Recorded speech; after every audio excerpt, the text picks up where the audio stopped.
హిందూ ధర్మంలో వాస్తు శాస్త్రానికి ఎంతో ప్రాధాన్యత ఉంది.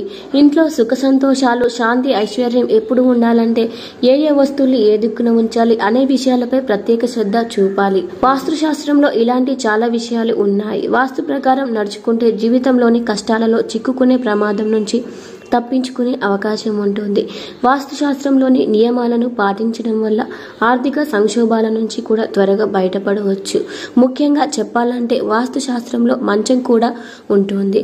కొన్ని వస్తువులను మంచం కింద ఉంచితే అప్పుడు ఆర్థికంగా ఎన్నో రకాల సమస్యలు ఎదుర్కోవాల్సి వస్తుంది. మంచం కింద ఉంచకూడని వస్తువుల గురించి ఇప్పుడు తెలుసుకుందాం. ముఖ్యంగా చెప్పాలంటే మంచం కింద చీపురు ఉంచడం అశుభంగా భావిస్తారు. మంచం కింద చీపురు ఎప్పుడు ఉంచకూడదు. చీపురు మనసు, మెదడుపై ప్రతికూల ప్రభావాన్ని చూపుతుంది. దీంతో పాటు ఆర్థిక ఇబ్బందులను ఎదుర్కోవాల్సి వస్తుంది. ఇది మాత్రమే కాకుండా దీనివల్ల ఇంట్లోని వారు అనారోగ్యానికి గురయ్యే అవకాశం ఎక్కువగా ఉంటుంది. ఇక చెప్పాలంటే మంచం కింద బంగారం, వెండి అలాగే లోహపు ఆభరణాలు అస్సలు ఉంచకూడదు. దీనితో పాటు బూట్లు, చెప్పులు కూడా ఉంచకూడదు. ఇలా చేయడం వల్ల నెగిటివ్ ఎనర్జీ ఇంట్లోకి ప్రవేశించే అవకాశం ఉంది.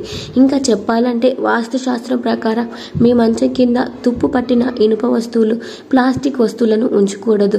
దీనివల్ల ఇంట్లో వాస్తు దోషం ఏర్పడి ఆర్థిక సమస్యలు పెరిగే అవకాశం ఉంది. మంచం కింద ఎలక్ట్రానిక్ వస్తువులను అస్సలు ఉంచకూడదు. దీనివల్ల మానసిక ఆరోగ్యం దెబ్బతినే అవకాశం ఉంది. దీనితో పాటు నిద్రలేమి లాంటి అనేక అనారోగ్య సమస్యలు వస్తాయి.